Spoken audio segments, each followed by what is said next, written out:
tu es grand.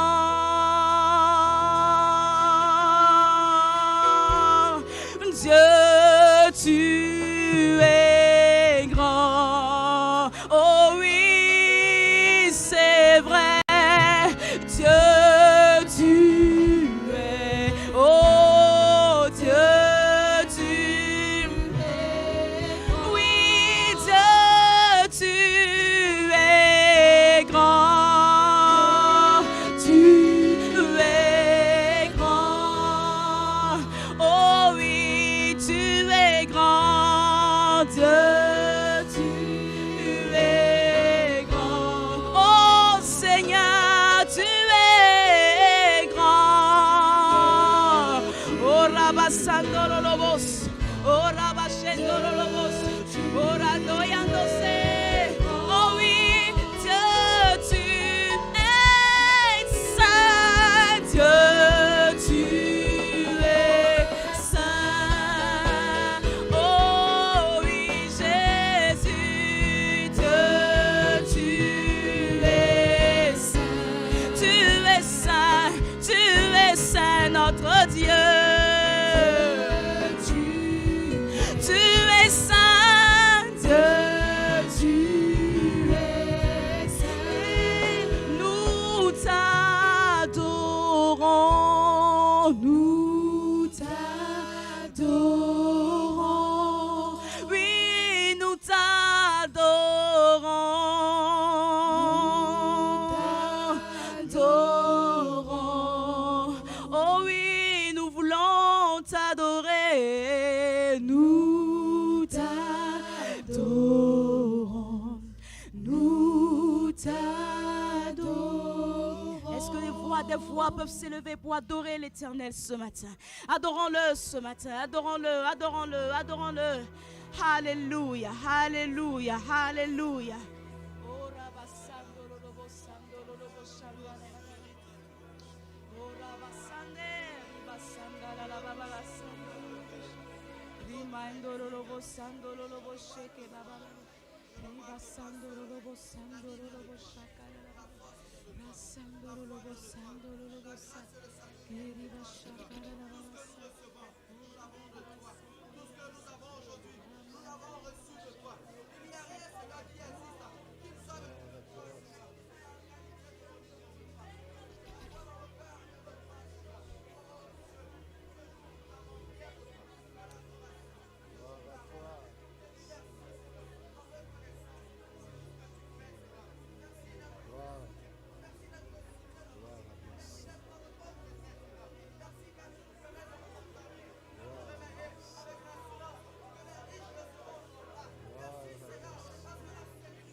Béni soit ton Saint-Nom. Louange à ta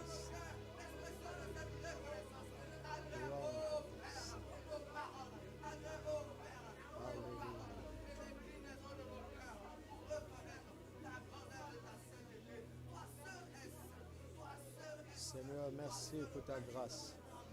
Merci pour ta présence. Merci pour le nom de Jésus. Merci pour le nom de Jésus. Merci pour ta grâce. Parle-nous, Seigneur. Nous ouvrons nos cœurs pour t'écouter. Parle-nous. Parle-nous par ton esprit. Parle à nos cœurs. Et que ta parole nous donne la vie et la foi qu'elle porte. Au nom de Jésus, Amen. Bon dimanche à chacun.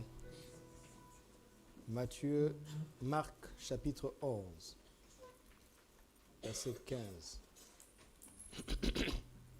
Excusez-moi. Verset 15 à 17. Nous allons parler de la maison que nous voulons bâtir. La maison que nous voulons bâtir. Voulez-vous bâtir avec moi une maison pour le Seigneur?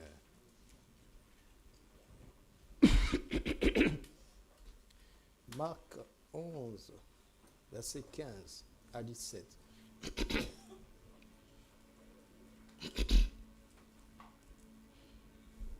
Ils arrivèrent à Jérusalem et Jésus entra dans le temple.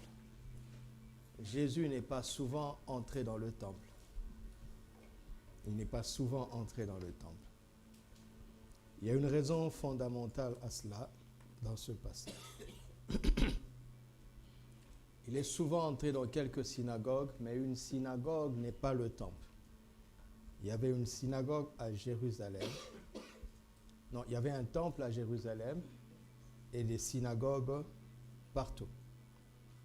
Les synagogues sont comme, dans le langage d'aujourd'hui, des cellules attachées à l'église centrale de Jérusalem, qu'est le temple. Il se mit à chasser ceux qui vendaient et qui achetaient dans le temple. Il renversa les tables des changeurs et les sièges des vendeurs de pigeons. Et il ne laissait personne transporter aucun objet à travers le temple. Et il enseignait et disait, il enseignait. C'est le contenu de son enseignement. Il enseignait et disait, n'est-il pas écrit, ma maison sera appelée une maison de prière pour toutes les nations, mais vous en avez fait une caverne de voleurs. Ma maison sera appelée une maison de prière pour toutes les nations, mais vous en avez fait une caverne de voleurs. La maison que nous voulons bâtir sera appelée la maison de prière. Alléluia. Et avant d'être appelée la maison de prière, la maison que nous allons bâtir sera pas notre maison, même si c'est nous qui allons la bâtir, mais ce sera la maison de qui? La maison de Dieu. Nous avons donc la grâce et le privilège de bâtir une maison pour Dieu. Vous entendez? Je vois beaucoup de gens qui dorment, c'est anormal. Si tu as sommeil, je ne sais pas pourquoi, fais-toi violence. Je vois beaucoup de gens qui dorment. Vous n'allez pas dire que c'est parce que je parle calmement, je viens à peine de commencer. Si c'était 30 minutes plus tard, je pourrais te comprendre. Et d'ailleurs, j'aurais du mal à te comprendre. Je viens juste à peine de commencer. La maison que nous allons bâtir sera la maison de Dieu. C'est nous qui allons bâtir, mais cette maison sera à Dieu. Et je cherche à, comme l'apôtre Pierre l'a dit, à éveiller votre intelligence. Si c'est la maison de Dieu, il peut se passer de nous pour la bâtir, n'est-ce pas? Il peut la bâtir par sa parole en disant simplement que le temple soit et le temple sera. Ou il peut envoyer des anges le faire. Il peut même susciter des païens comme ce Romain, centenier romain, qui avait bâti une synagogue pour Israël. Un païen. Non, il peut réveiller l'esprit d'un non-chrétien qui signerait le chèque et prendrait des décisions et les choses seront faites le plus rapidement possible. Peut-il le faire? Il peut le faire. Ou bien, il aurait pu le faire avec les chrétiens qui nous ont précédés, des chrétiens vraiment. Mais il a choisi que ce soit nous. Nous lui disons merci. Parce que c'est une faveur, c'est une grâce. Nous devons commencer par là. Nous devons comprendre commencer en comprenant que c'est une grâce de participer à cette belle œuvre. Est-ce que c'est une belle œuvre? C'est nous qui allons bâtir, mais ce sera appelé sa maison. Nous allons bâtir une maison pour Dieu. Vous rendez-vous compte de ce que c'est? Ce ne sera pas notre maison. Ce n'est pas une maison à la gloire d'un homme ou d'une femme ou d'un groupe d'hommes et de femmes ou à la gloire du nom d'une église ou d'une association chrétienne. Loin de là. La maison que nous allons bâtir, c'est la maison du Seigneur. Alléluia. Et si nous passons ou que nous restions, peu importe, ça ne change rien, parce que de toute façon, ce n'est pas notre maison. C'est sa maison. Amen. Et quand on construit une maison, on a une idée et on a un plan. On a un but.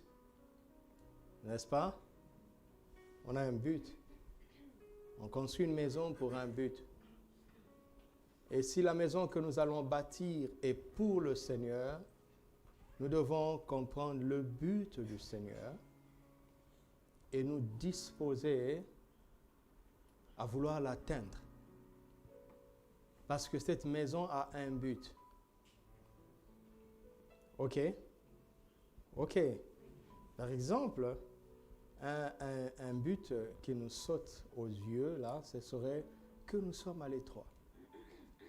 Ou que, voilà, nous sommes des locataires, ce n'est pas normal. J'ai l'habitude de vous le dire, mais tout ça, c'est secondaire. Je connais des grands bâtiments, construits des grands bâtiments qui ne sont pas remplis jusqu'à aujourd'hui. Donc, notre but, ce n'est pas de bâtir une maison, une église, parce que nous sommes à l'étroit ici. Oui, nous sommes à l'étroit. Nous sommes à l'étroit. Mais ce n'est pas ça qui doit nous motiver. D'accord? C'est l'œuvre de Dieu et nous devons chercher à comprendre sa pensée, sa volonté. Sa puissance accompagne ceux qui sont disposés à faire sa volonté. Sa grâce accompagne des personnes comme ça. Et le miracle devient possible. Alléluia. Donc le but, ce n'est pas simplement parce que nous sommes à l'étroit ici. Il y a un but supérieur à cela. Et nous n'avons pas à l'inventer. Je me rends de plus en plus compte que les chrétiens cherchent la volonté de Dieu dans la prière. C'est risqué. Vous savez pourquoi c'est risqué? Parce que ce que vous allez entendre sera un témoignage intérieur. Ça peut être vrai ou faux. Non? Vous ne vous trompez jamais, c'est ça? Vous ne vous trompez jamais. Et si tu viens demander conseil à quelqu'un en lui disant « Dieu m'a dit », il ne peut plus rien te dire s'il craint Dieu. Qui suis-je pour te dire autre chose?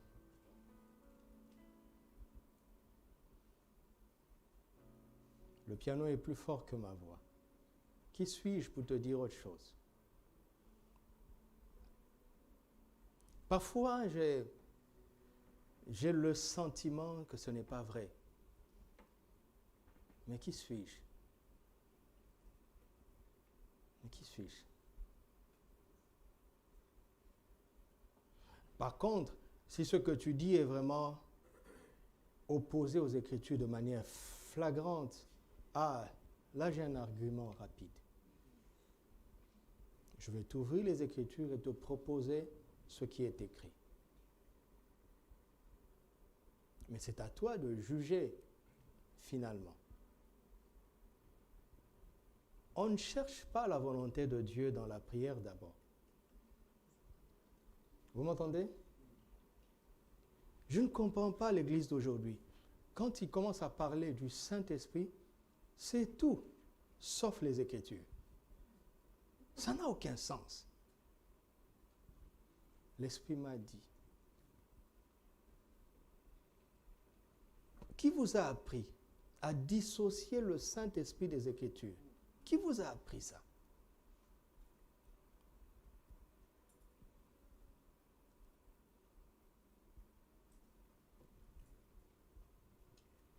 Il y a beaucoup de questions que nous nous posons qui ont déjà des réponses littérales dans les Écritures. Et pour ces choses-là, il n'est pas question de chercher la volonté de Dieu. Il est plutôt question de se demander si on est prêt à obéir ou pas. Et on ne peut pas utiliser la prière pour contourner la volonté de Dieu. Je prierai si je sais ce qui est écrit, mais que je trouve en moi l'incapacité d'y répondre spontanément. Je prierai pour que Dieu me débarrasse de ce qui m'empêche d'exécuter ce que je sais que je dois faire. Là, la prière m'aidera. À Gethsémane, Jésus a prié, n'est-ce pas? Il a prié pourquoi? Pas pour chercher la volonté de Dieu, c'était évident. Mais à un moment de sa vie, face à la difficulté, une très grande difficulté dans la chair, il est allé chercher les ressources divines pour obéir à sa volonté.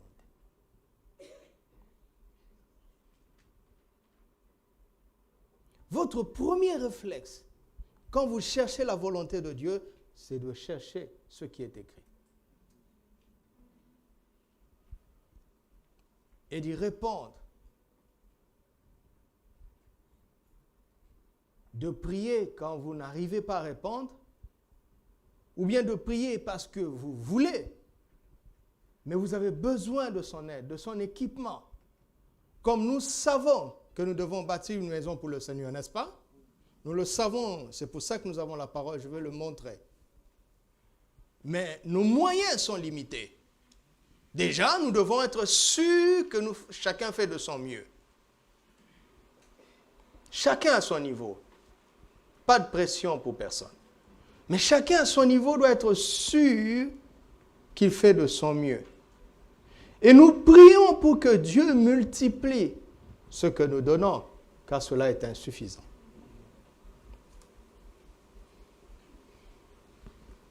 La vie chrétienne est simple et mystifiée par les pasteurs.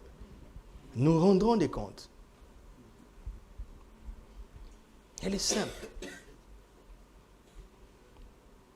Alors, c'est la maison de Dieu et son but est qu'elle soit une maison de prière pour toutes les nations. C'est tout.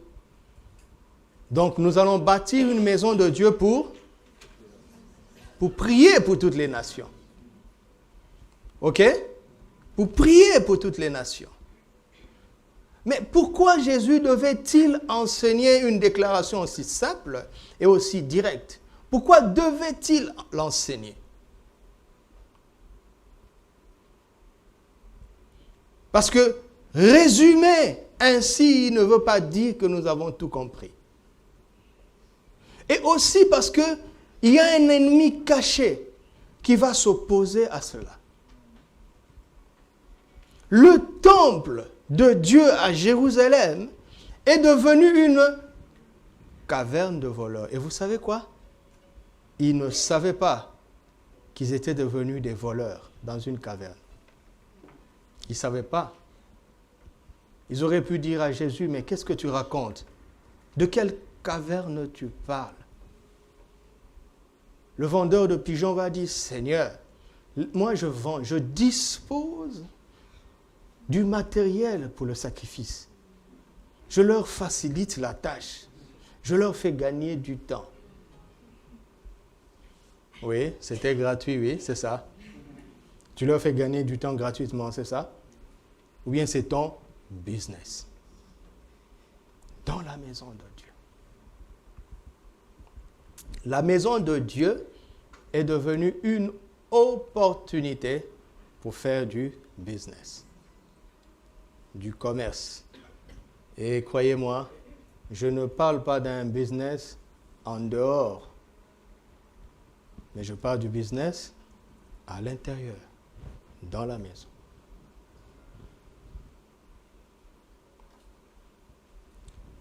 J'ouvre et je ferme la parenthèse rapidement. Même le business en dehors de l'église, les personnes qui vendent dehors, ce n'est pas mauvais. Mais veillez à être spirituel. Parce que si je vends du bissap et que je suis le seul, tant mieux pour moi. Si mon frère, le dimanche prochain, vient aussi avec du bissap, il devient mon concurrent. Juste à la sortie de l'église.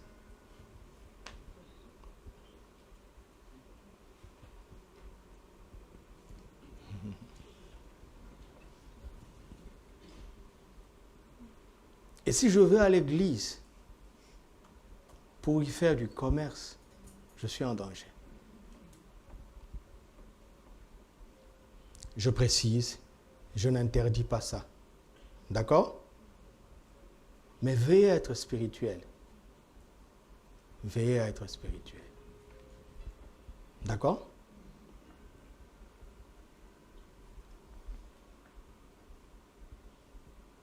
Et nous aussi, n'abusons pas de ceux qui vendent. Donnons-leur leur dû.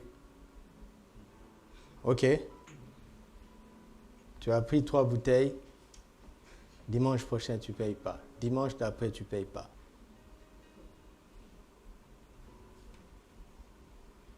Tu deviens un élément de scandale. J'en parle parce que ça arrive. Pas parce qu'on me l'a dit, parce que je sais que ça arrive. Donc faisons attention. D'accord? Ça, c'est une parenthèse. Mais ce texte parle d'un commerce dans la maison. Vous allez me dire tout de suite, personne ne fait ça ici. Vous avez intérêt à ne pas le faire. Ah, je vous assure, vous avez intérêt. Mais vous êtes sûr que personne ne le fait? Parce que quand il y a des opportunités d'affaires comme ça, dans la maison du Seigneur, ce qui va attirer les gens, c'est leur intérêt.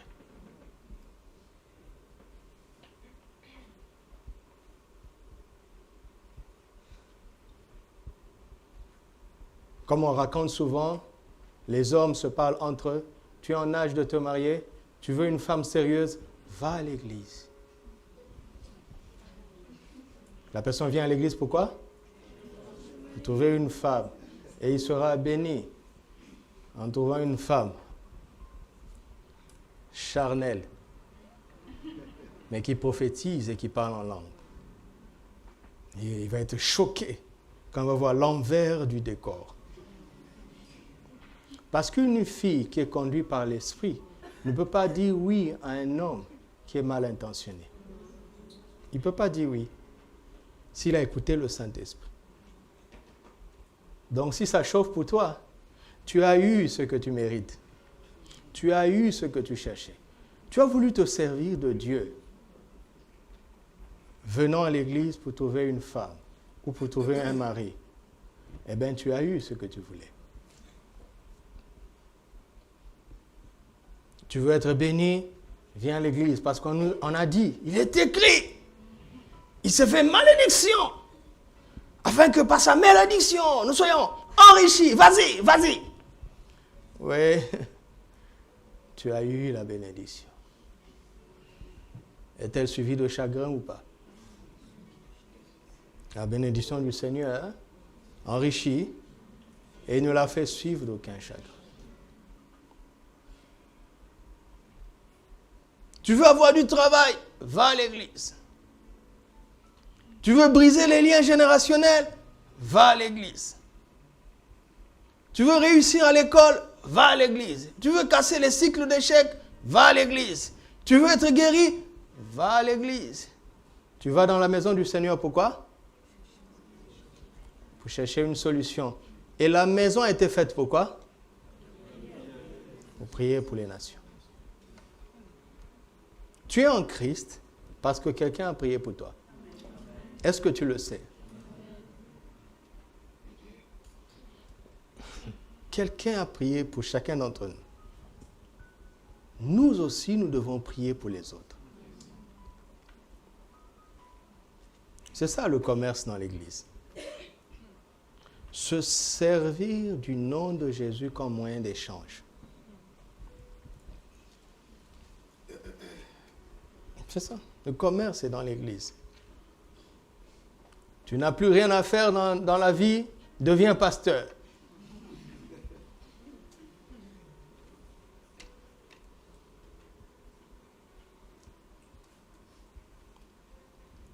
J'aime dire aux gens, vous savez, être à temps plein est un travail. D'accord? En réalité, il n'y a pas que des pasteurs qui doivent être soutenus, qui doivent avoir, je dirais, un salaire dans l'Église. Non. L'Église ne donne pas un salaire au pasteur parce qu'il est pasteur.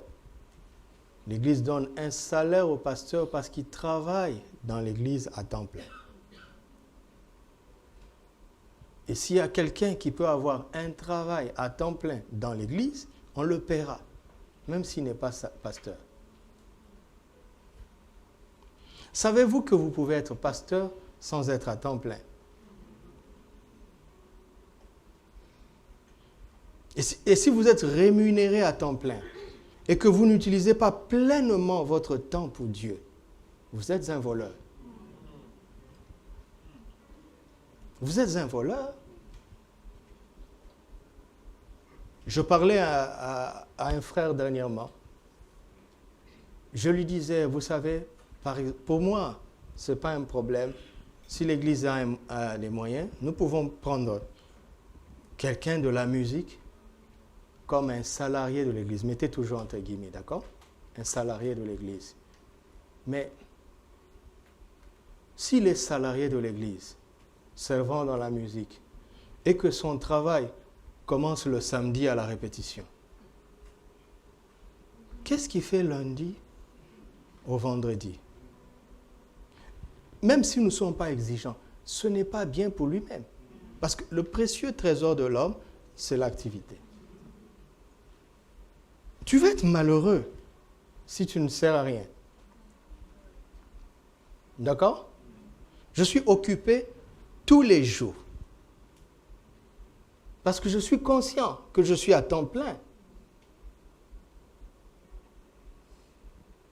Si j'étais embauché dans une entreprise, on compterait mes heures de travail. On me dirait c'est de 8 heures à telle heure. Et si je grignote des heures, j'aurai des avertissements et peut-être un retrait sur mon salaire. Mais là, je suis à temps plein pour le Seigneur, celui qui voit tout. J'en suis conscient.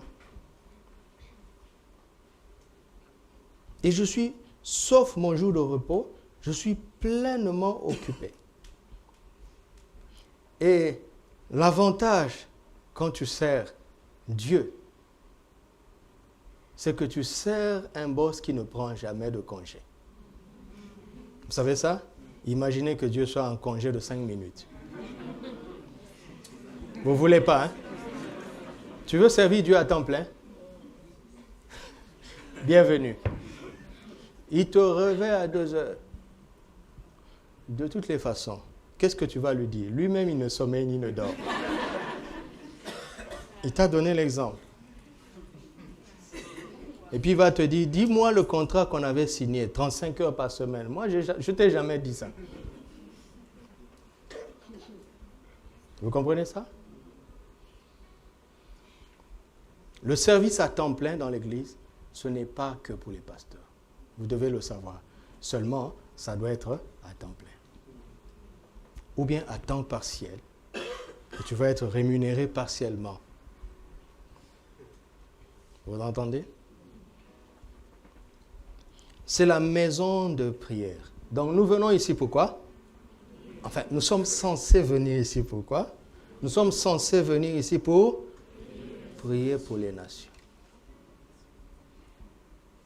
Et le diable, contre ça, en faisant de cette maison une caverne de voleurs.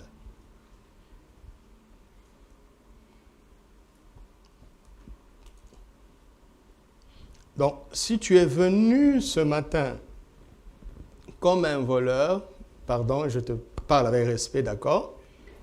Mais je vais t'expliquer. Enfin, je ne veux pas dire tu. Si quelqu'un est venu ici comme un voleur, il n'est pas dans la maison de Dieu. il est dans une caverne. Vous avez deux personnes assises côte à côte. L'un est venu pour prier pour les nations.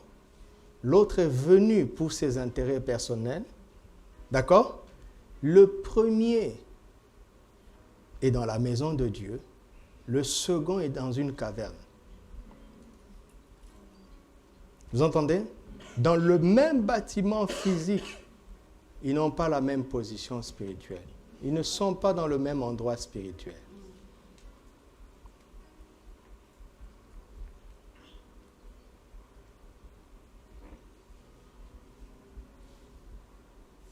C'est un mercenaire, pas un fils. Un mercenaire. Je parle comme ça pour que tu te mires toi-même. Je mets devant toi le miroir pour que tu vois à quoi tu ressembles. Mais ce n'est pas un message de condamnation. C'est un message de grâce afin que tu te répandes. Et à l'instant, tu vas changer d'endroit spirituel. À l'instant. Suite à repentance, tu peux passer à l'instant d'une caverne à la maison de Dieu.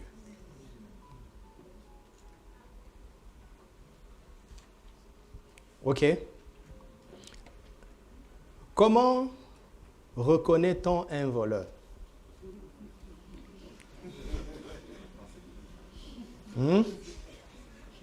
Quand on l'a attrapé? Ou bien quand? On n'est pas voleur quand on a attrapé la personne. On l'a attrapé parce qu'il était voleur. Comment reconnaît-on un voleur bibliquement parlant? Jean 10, 10. Le voleur ne vient que. Qu'est-ce que ça veut dire? Ça veut dire que. Pardon? Voilà, il ne fait pas autre chose que ces trois choses, n'est-ce pas? Hein? Et c'est dérober, égorger et détruire. Ça veut dérober, c'est voler, n'est-ce pas? Le voleur ne vient que pour voler, mais c'est normal, c'est un voleur. Il ne vient que pour voler, tuer et détruire. Mais Jésus dit, pas un voleur. OK? Parce qu'un voleur ne vient pas que pour ça. Vous savez? Un voleur peut venir pour voler et pas pour tuer. N'est-ce pas? Il peut venir pour voler et pas pour détruire. Il a trop faim, il est seul, il est malheureux, il a mal raisonné, donc il va pour voler. Mais pas pour tuer. Pas pour détruire. Comme j'étais dans un endroit un jour, un voleur est entré, il a pris la tablette, il a pris une montre, il a pris un costume et il est parti. Je suis entré dans la maison, je dis, mais pourquoi il a laissé le reste? Il y avait d'autres costumes, il y avait des chaussures. Je dis, mais ça c'était un voleur. Ce n'est pas le voleur. Non, je vous parle de quelque chose qui m'est arrivé. Il a pris un costume, une montre et la tablette. Il a même laissé le chargeur de la tablette. C'est un voleur gentil, hein? Mais pourquoi? En fait, ma première réaction, c'est que je n'étais pas en colère, mais j'essaie de comprendre. Pourquoi il a laissé le reste? Après, j'ai rendu grâce à Dieu. Parce qu'il aurait pu tout prendre. Dieu lui a fixé une limite. Comprenez? Ça, c'est le diable. OK? C'est le diable. Ne laissez jamais le diable entrer dans la maison de Dieu. Vous entendez? Laissez jamais. Ça, c'est un cas extrême et très rare. Mais je connais une église dont j'ai connu le pasteur personnellement. Personnellement. J'étais jeune, mais ma mère l'a aidé. Ma mère l'a beaucoup conseillé, mais elle n'a pas écouté. Vous savez, le monde est injuste. Dans certaines dénominations, les femmes n'ont pas droit au ministère. Ma mère a fait la même école biblique que les pasteurs. Mais elle est restée une brebis. Des jeunes sont venus à Christ entre ses mains. Elles ont grandi, elles ont eu quelques charismes. Elles ont fait l'école qu'elle avait déjà faite. Et elles sont devenues pasteurs. Elle doit subir des jeunes comme ça, comme des autorités sur elle. Ce n'est pas juste. Ces jeunes-là n'ont rien à lui apprendre. Elle a tout à leur apprendre. Et je ne parle pas que de ma mère seule. Je défends toute la gente féminine, chrétienne. Ce n'est pas juste. Alors, il y a des gens, des jeunes, des hommes qui se disent pasteurs, mais qui ont des faiblesses graves. Vous savez ce qu'ils font? Ils ne vont pas demander conseil à leurs collègues. Parce que les hommes entre eux ne se font pas confiance. Il sait que son collègue va se servir de sa faiblesse pour se mettre au-dessus de lui, avoir un ministère meilleur et être affecté dans une ville plus importante. Parce que dans les dénominations, il y a ces jeux-là d'affectation. Alors qu'est-ce qu'ils font? Ils vont voir des femmes sages qui sont dans l'église. Et ma mère, ce pasteur-là était une brebis de ma mère. Il avait un problème grave dont je ne parlerai pas. Mais il n'a pas écouté ma mère. Le diable est entré dans son couple. Aujourd'hui, je vous parle, il n'a plus de ministère, il n'a plus d'église et curieusement, c'est un commerçant dans un autre pays en Afrique. Tellement il a honte. Jadis, il était appelé apôtre. Il ne peut plus rester ni dans sa ville, ni dans son pays. Il est allé se cacher ailleurs. C'est un petit commerçant. Et quand je dis commerçant, c'est vraiment un commerçant de rien du tout. Le voleur, Satan, quand il entre quelque part, mon ami, s'il a volé, il ne va pas s'arrêter. Tant qu'il n'a pas tué, il ne va pas s'arrêter. Et même si tu as tué, il va poursuivre tes enfants. Il va détruire. Ne joue pas avec le diable. C'est lui le voleur. J'allais dire par excellence, mais pour moi, ça ne marche pas ensemble. Il n'y a pas d'excellence dans le vol. C'est le voleur par médiocrité. Ça ne marche pas. Il ne faut pas parler comme le monde, d'accord? Le voleur par excellence, ça ne peut pas marcher. D'accord?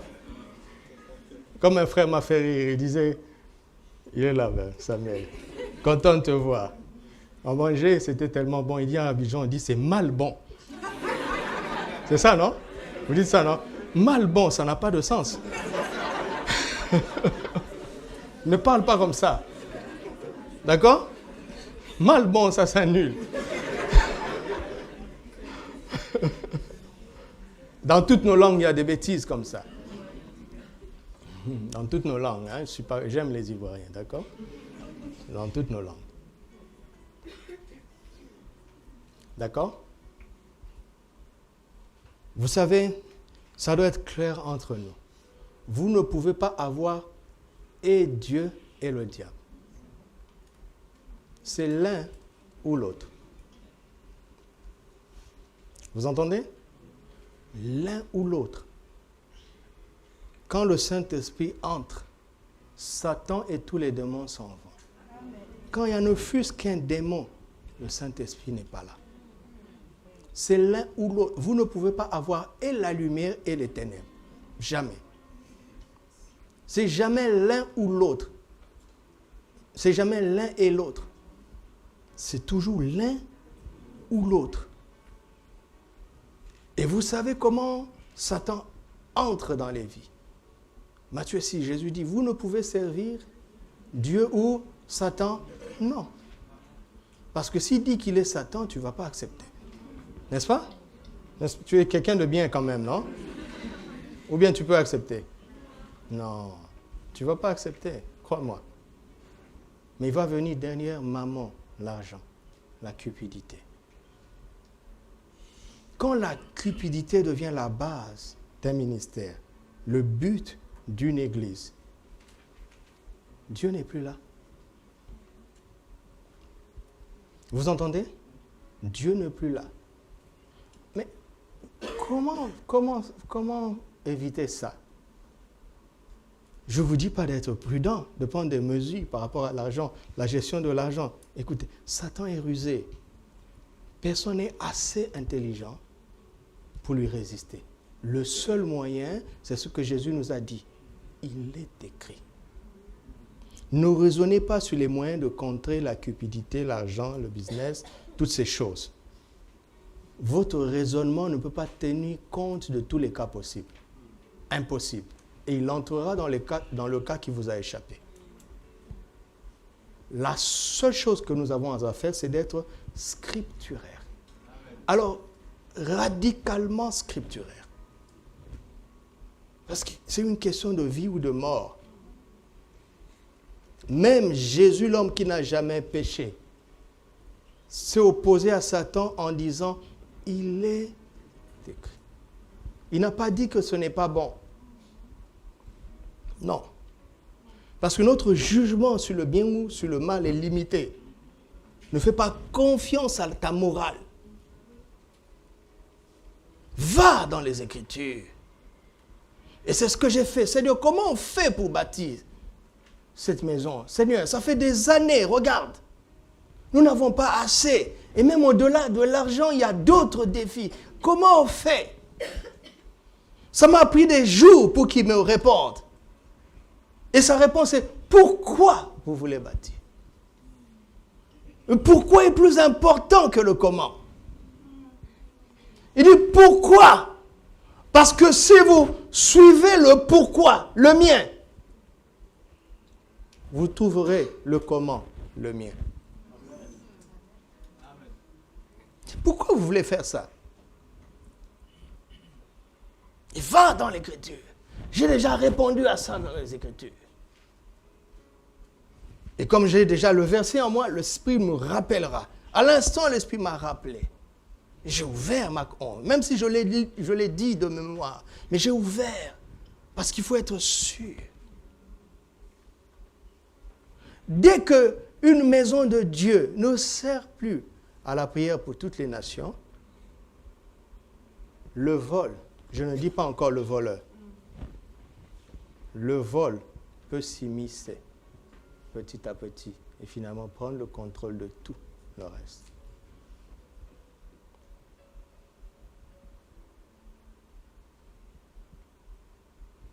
Alors, comment on fait pour savoir qu'il y a le vol quelque part? Ou bien il y a la tendance au vol quelque part? De manière radicale, c'est en laissant la place au diable. Oui, mais moi, je n'ai pas laissé de place au diable. Je dis oui, il y a des réponses pour toi maintenant. Il y a un sataniste ici qui lève la main. Donc, s'il n'y a pas de sataniste, Jean 10, 10 n'est pas votre problème. OK?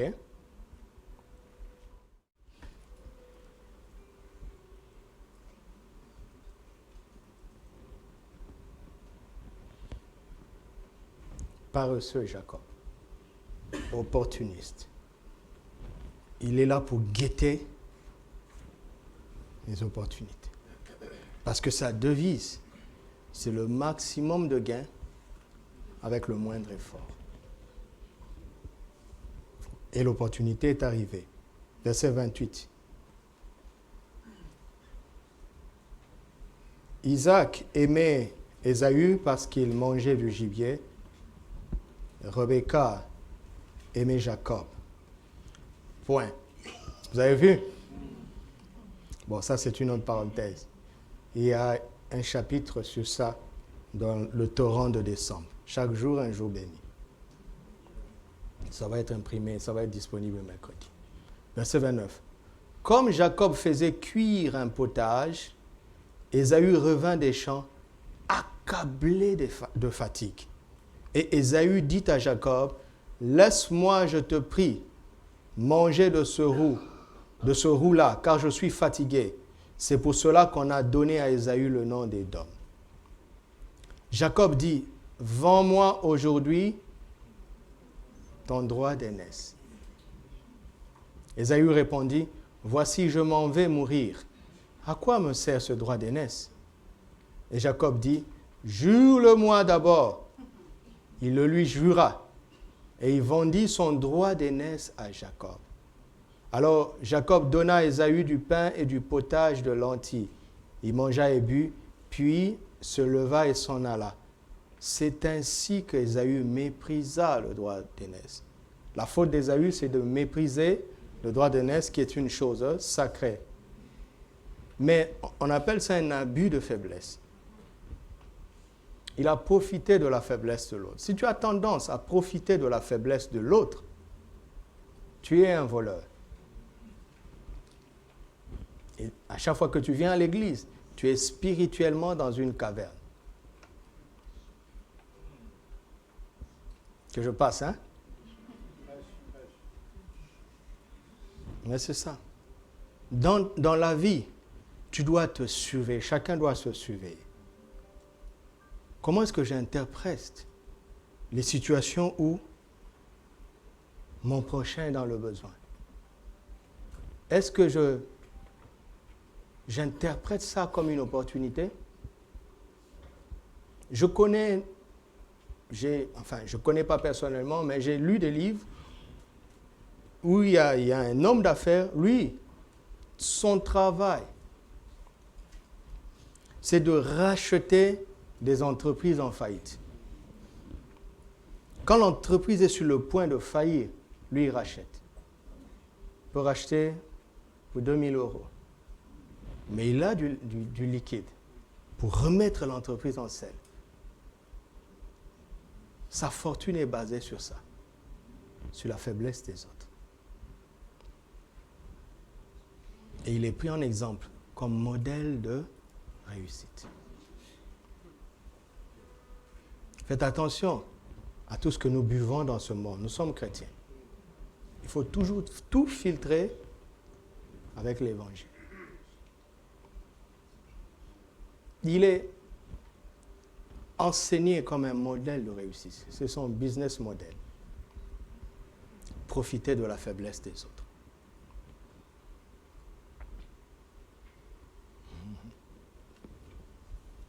Deuxième modèle. Proverbe chapitre 13, verset 11. Proverbe 13, verset 11. Une richesse mal acquise. La richesse mal acquise, elle fait quoi? Elle diminue. Mais celui qui amasse peu à peu l'augmente. Il augmente quoi? Il augmente la richesse. Le problème ici, c'est la tendance à vouloir s'enrichir très vite. Vous m'entendez? Est-ce qu'on peut trouver cette tendance dans un chrétien? Mais oui. Mais oui. Nous devons veiller à notre mentalité.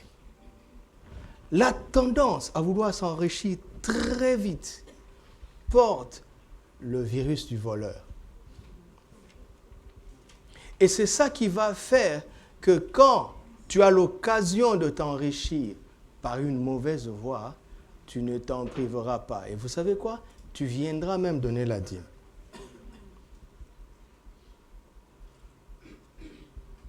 Et l'Église sera heureuse d'avoir un chiffre en plus. Non, Jésus n'est pas comme ça.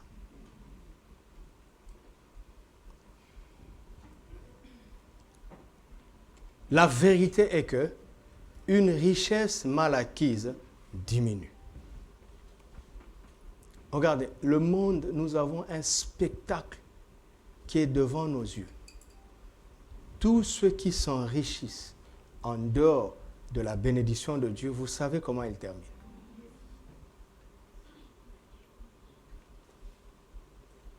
Maman me parlait dernièrement d'une famille qui est en train de tout vendre. Tout le patrimoine des parents est en vente à cause des problèmes. sont en train de tout perdre. Mais 20 ans en arrière, ils étaient pris pour un exemple. Mais personne ne sait comment ils ont accumulé ces choses.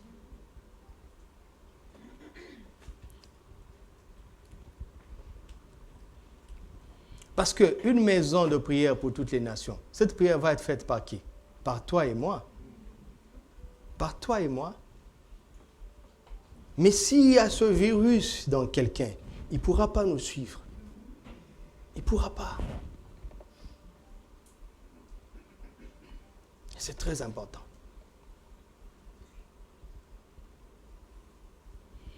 Enfin, Malachie, chapitre 3, verset 8. Malachie, chapitre 3, à partir du verset 8.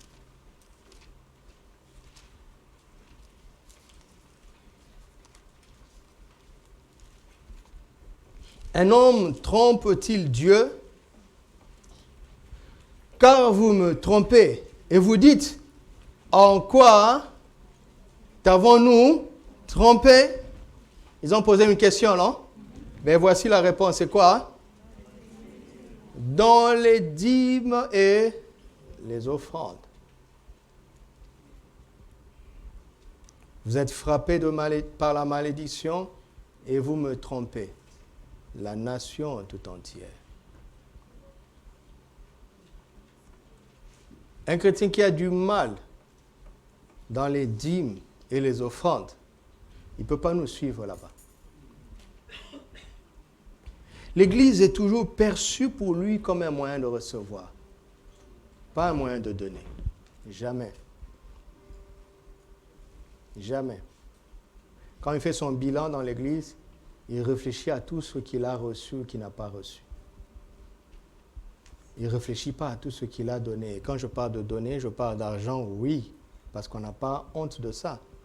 Mais je parle aussi du service. Du service.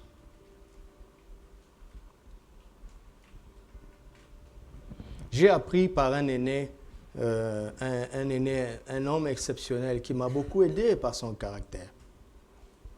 Par son caractère. Il avait une devise simple.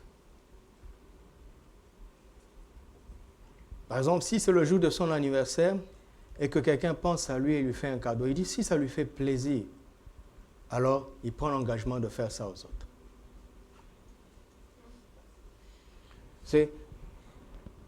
Tu n'as jamais été malade, il arrive, quelqu'un est malade, et il t'est arrivé d'être malade, on vient te voir, tu vois comment ça t'a fait du bien. Quand tu te relèves de ton lit de malade, décide-toi à aller rendre visite aux malades, parce que tu as compris ce que ça fait. C'est simple comme ça. Et si tous les jours, nous combattons ces tendances à l'égoïsme, au gain, à l'intérêt personnel, vous allez vous rendre compte combien vous serez léger dans la maison de Dieu pour prier pour toutes les nations. Vous allez vraiment comprendre que vous êtes léger parce qu'il y a une lourdeur spirituelle qui est constituée par quoi? Par nos fardeaux. Nos fardeaux nous alourdissent et nous sommes incapables de servir. Il dit, venez à moi, vous tous qui êtes fatigués et chargés, je vous donnerai du repos. Alors prenez mon joug et recevez mes instructions. Tes propres fardeaux t'empêchent de discerner les fardeaux du Seigneur et de recevoir ses instructions. Dieu veut nous donner sa maison pour ça, pour que nous nous mettions au service, à son service, pour toutes les nations. Alléluia. Et la bénédiction de Dieu, c'est elle qui enrichit. Tout autre moyen d'enrichissement qui n'est pas le résultat de sa bénédiction est un vol. Regardez le monde. Le monde est fait de telle sorte que les gens s'enrichissent au détriment des autres. Toujours. On rend service pourquoi? Parce que les autres sont en demande. C'est la loi de l'offre et de la demande. Toute l'économie repose sur ça. Le jour où il n'y a plus de demande, il n'y a plus d'offres. Et vous savez ce qu'ils font? Ils provoquent la demande. C'est là où ça devient vicieux. Parce qu'au début, on te dit, être boulanger, c'est bien. Parce que tu donnes du pain aux autres. OK? Et vous allez voir quelqu'un, il vend 100 pains par mois. Mais il va vouloir faire en sorte d'en vendre 200. Puis d'en vendre 300. Qu'est-ce qu'il va faire? Il faut trouver un mécanisme, c'est ça où le marketing entre en action, pour pousser les gens à consommer plus que ce qu'ils consomment. Leur faire croire qu'un pain ne suffit pas. Il en faut 2. Donc, il dit il faut créer le besoin chez l'autre. D'accord? On sort un téléphone 2.1 qui n'est pas très différent du téléphone que tu as, mais on te fait croire que tu dois changer. Et finalement, en ayant acheté, tu fais le même usage que l'autre. Mais ton téléphone est devenu un objet de frime. On est en train de te changer. Petit à petit, tu ne t'en rends pas compte. Un homme spirituel est alerte, il sent ces choses. Et il ne se laisse pas avoir. Parce que tout le surplus que le monde nous vole aurait pu servir dans la maison de Dieu, n'est-ce pas? Pour le bien de toutes les nations. Non? Si j'achète un téléphone dont je n'avais pas besoin, ok? Ça veut dire que je déplace, puisque cet argent, j'en avais pas besoin en fait. Si j'utilise mon argent pour un téléphone dont je n'ai pas besoin, je suis en train de dire que j'avais un trop, un plus. Mais ça aurait pu servir. Non?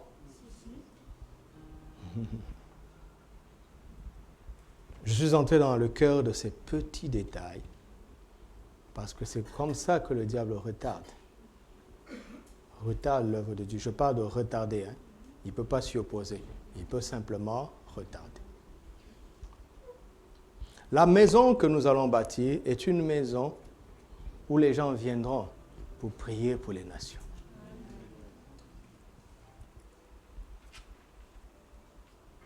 C'est une maison qui va repousser les chrétiens qui ne veulent pas prier pour les nations. Vous m'entendez? Vous m'entendez? Ça va repousser. C'est pour ça que je dis ne forcez pas les gens. Quand quelqu'un vient, il trouve un prétexte, il dit non, chez vous, vous êtes comme ça, blablabla. Bla, bla, bla. Je dis tout le temps au pasteur. Le Seigneur nous a dit d'aller au secours d'une seule brebis, d'accord, qui s'éloigne. Donc, quand l'un d'entre nous s'éloigne, si on ne fait rien, on rendra des comptes. D'accord? Mais si on va la chercher, ce n'est pas pour le nombre, mais c'est pour sa repentance. Et donc, qu'est-ce que je fais? Quand une brebis s'éloigne, ma première phase, c'est d'abord une phase de prière. Jusqu'à ce que je discerne derrière les éléments, les phénomènes, ce qu'ils racontent, les choses qu'on peut raconter ou les problèmes, où se trouve le point sur lequel il doit se repentir, s'il doit se repentir, ou si nous devons nous repentir. Parce qu'il y a une joie dans le ciel, devant les anges, pour un seul pécheur qui se repent. C'est ça le contexte de la brebis égarée, de la drachme perdue. C'est ça le contexte. Quand je trouve ce point, je vais voir. Et nous mettons de côté toute la mousse. Nous disons, la Bible dit ceci. Et nous, nous avons fait ça. Que devons-nous faire? S'il y a encore débat sur la Bible, là, il n'y a plus rien à faire. S'il y a repentance, nous avons sauvé une âme de la mort.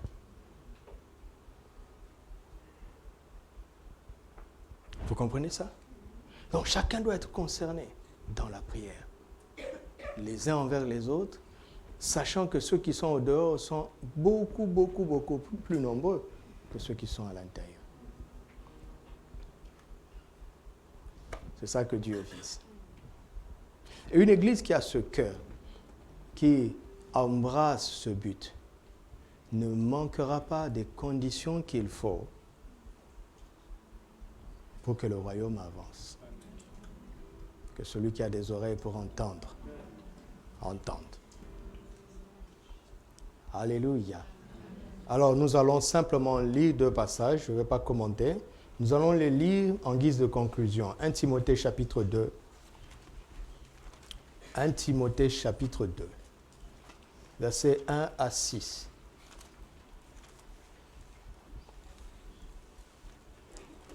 Va nous aider dans la direction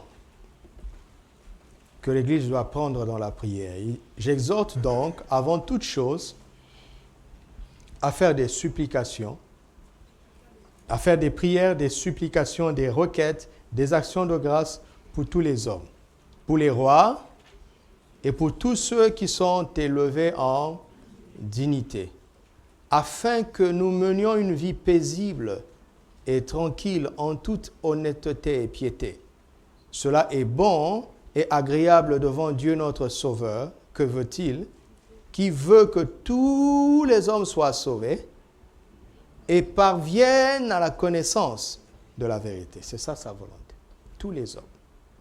Car il y a un seul Dieu et aussi un seul médiateur entre Dieu et les hommes, Jésus-Christ, homme. Vous voyez? C'est ça.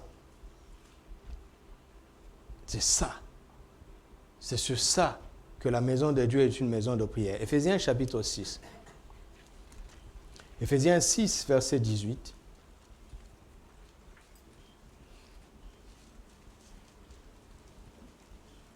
Éphésiens 6, 18. Faites en tout temps, par qui? Par l'Esprit. Quoi? Toutes sortes de prières et de supplications. Veillez à cela avec une entière et priez pour... par l'Esprit. Par l'Esprit. Par l'Esprit. Conclusion, Actes chapitre 19. Paul qui dit ça va nous rapporter comment il a appliqué. C'est lui qui donne le conseil à Timothée et celui qui donne ce conseil, cette recommandation aux Éphésiens. Comment il a appliqué cela? Acte 19, verset 1. Pendant qu'Apollos était à Corinthe, Paul, après avoir parcouru les hautes provinces de l'Asie, arriva à Éphèse.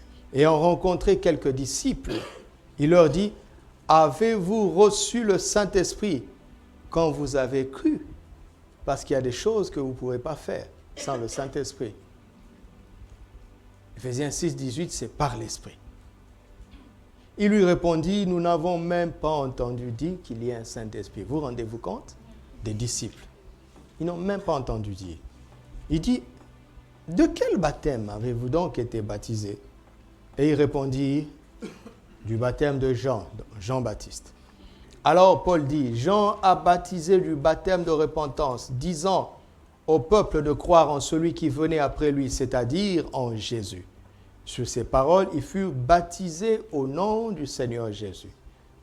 Lorsque Paul leur eut imposé les mains, le Saint-Esprit vint sur eux et ils parlaient en langue et prophétisaient. Ils étaient en tout environ 12 hommes. Ensuite, Paul entra dans la synagogue. Là, il a eu un impact sur 12 hommes. Mais Dieu veut amplifier ça. D'accord? Alors, quelle est la solution du ciel? Ensuite, Paul entra dans la synagogue où il parla librement. Pendant combien de temps? 3 mois. Il discourut sur les choses qui concernent le royaume de Dieu, s'efforçant de persuader ceux qui l'écoutaient. Mais, ça c'est dans la synagogue, d'accord? Dans la synagogue. Mais comme quelques-uns restaient endurcis et incrédules, non pas tous, quelques-uns, décriant devant la multitude la voix du Seigneur, il se retira d'eux, sépara les disciples et enseigna chaque jour dans l'école d'un nommé Tyrannus. Avant, le bâtiment, c'était la synagogue. Maintenant, le bâtiment, c'est quoi? Une école. Et cela dura 2 ans. De sorte que tous ceux qui habitaient l'Asie, les Juifs et les Grecs, entendirent la parole du Seigneur à partir de cette école. Et Dieu faisait des miracles extraordinaires par les mains de Paul, au point qu'on appliquait sur les malades des linges ou des mouchoirs qui avaient touché son corps, et les maladies les quittaient, et les esprits malins sortaient à partir d'une école. Vous comprenez ça? Il y a un impact que nous pouvons avoir en travaillant comme ça, mais il y a un meilleur impact que nous pouvons avoir si nous sommes organisés dans un lieu reconnu et à partir duquel nous allons nous déployer. Pourquoi Dieu permettra que nous nous déployions? Parce que dans ce lieu-là, notre cœur, c'est pour toutes les nations. Et c'est ça le rêve que nous portons. Et Dieu va le réaliser pour quiconque veut suivre avec nous ce but. Alléluia. Si tu veux en faire partie, dis-le au Seigneur simplement. Parle au Seigneur. Tu sais qu'est-ce qui t'a toujours attiré dans sa maison. Aujourd'hui, tu as entendu sa voix. Réponds. Quelle décision tu prends par rapport à ce qu'il a dit? Et aujourd'hui, tu dis à Dieu, je veux venir dans ta maison pour d'autres raisons que celles qui m'ont animé jusque-là. Je veux venir dans ta maison pour contribuer par mes prières afin que toutes les nations entendent l'Évangile et qu'ils soient sauvés et qu'ils parviennent à la connaissance de la vérité. Et tout ce que je peux faire pour que cela soit possible, je me dispose à le faire. Je me dispose à le faire, Seigneur. Père, au nom de Jésus, je te prie de nous donner cette maison qui est ta maison. Et que ce soit une maison de prière pour toutes les nations, où on enseigne à prier pour toutes les nations, afin que tous les hommes soient sauvés et parviennent à la connaissance de la vérité. Seigneur, merci pour ce que tu as déposé dans nos cœurs. Je prie que ta parole puisse porter du fruit. Fais de nous des chrétiens dépouillés de toute cupidité, de tout égoïsme, de toute tendance au vol, de quelque manière que ce soit. Nous voulons nous tenir devant toi avec un cœur pur, lever vers toi les mains pures, parce que nous avons confiance en toi. Nous savons que c'est ta bénédiction qui enrichit. Elle ne se fait suivre de ton chagrin. Et c'est cette bénédiction que nous voulons. Ta parole est la plus grande des bénédictions. Je te remercie de nous l'avoir donnée. Seigneur, qu'elle trouve en chacun d'entre nous une terre fertile, afin que nous puissions porter beaucoup de fruits. Beaucoup de fruits. Au nom de Jésus. Nous allons terminer en priant pour toutes les personnes qui ne sont pas encore sauvées dans cette nation, qu'ils soient étrangers ou autochtones. Dieu veut que tous les hommes soient sauvés. Alléluia.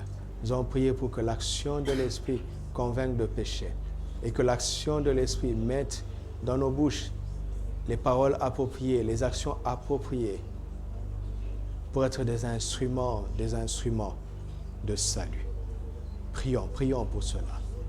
Seigneur, chaque jour, donne-nous des âmes. Donne-nous l'occasion de conduire quelqu'un à Christ. Chaque jour, sauve. Seigneur, chaque jour, il y a des morts. Et parmi ces morts, il y en a qui ne te connaissent pas. Chaque jour, des gens vont en enfer. Seigneur, sers-toi de nous pour empêcher les gens d'être précipités en enfer. Seigneur, nous prions pour cette nation. Nous prions pour que la lumière de l'Évangile pénètre les cœurs, pour que la lumière de l'Évangile éclaire la nation, qu'elle éclaire chaque ville, qu'elle éclaire chaque maison, qu'elle éclaire chaque famille. Nous prions pour le salut. Seigneur, multiplie par ton esprit et par nous, tes serviteurs et tes servantes, le nombre de ceux qui parviennent au salut et le nombre de ceux qui parviennent à la connaissance de la vérité. Nous allons prier pour l'Église, pour ceux qui sont déjà en Christ, qu'ils aient la soif de connaître Jésus, de le connaître mieux et d'avoir une vie qui l'honore, afin que nous soyons des témoins vivants de ce qu'il est vraiment. Prions pour l'Église, toutes les Églises, afin qu'elles s'attachent au Seigneur de tout leur cœur, Seigneur, donne-nous de te chercher, de t'aimer plus que tout, de chercher ton royaume et ta justice plus que toute autre chose. Chacun d'entre nous a des besoins, mais nous ne voulons pas que ces besoins soient les moteurs de notre foi. C'est ta connaissance qui importe pour nous, c'est elle qui nous intéresse. Je prie pour cette assemblée, je prie pour toutes les assemblées que tu nous as données, je prie pour toutes les assemblées sœurs, pour toutes les églises, les frères et les sœurs, de qui nous partageons le même Père et avec qui nous adorons le même nom, le nom de Jésus. Que chaque église, Seigneur, que chaque enfant de Dieu dans cette nation parvienne à la connaissance de la vérité. C'est toi, Jésus. Nous voulons te connaître mieux en mieux. Sois le centre de notre foi, sois le centre de notre spiritualité, sois le centre de notre vie, sois le but de nos vies, sois le but de chaque réunion, de chaque église. Saint-Esprit, aide-nous à nous focaliser sur Christ, à nous centrer sur lui, à le servir de tous nos cœurs. Renverse les murailles, les barrières inutiles qui sont élevées par la chair. Seigneur, que Jésus soit le seul qui nous intéresse et que tous nous parvenions à la connaissance de la vérité. Seigneur, je prie que tu nous aides tous à grandir. Seigneur, enlève la vie charnelle de chacun d'entre nous. Seigneur, nourris-nous de telle manière que nous puissions grandir et abandonner tout ce qui retarde notre croissance. Je te rends grâce parce que tu nous aimes et parce que tu nous as exaucés. À toi la louange, à toi l'honneur et à toi la gloire. Ô Père, il est écrit que c'est toi qui donnes la semence au semeur. Donne-nous la semence dont ce projet a besoin. Donne à chacun le genre de semence dont ce projet a besoin. Donne à chacun de pouvoir participer à la hauteur de ce que tu avais prévu pour lui. Dieu avait prévu que tu participes d'une certaine manière. Demande-lui la grâce d'honorer ton engagement et d'accomplir ta part de cette mission afin que la maison de Dieu soit bâtie et qu'elle serve pour le salut de toutes les nations. Prie pour toi-même. Demande la semence à celui qui donne au semeur. Prie pour toi, au nom de Jésus.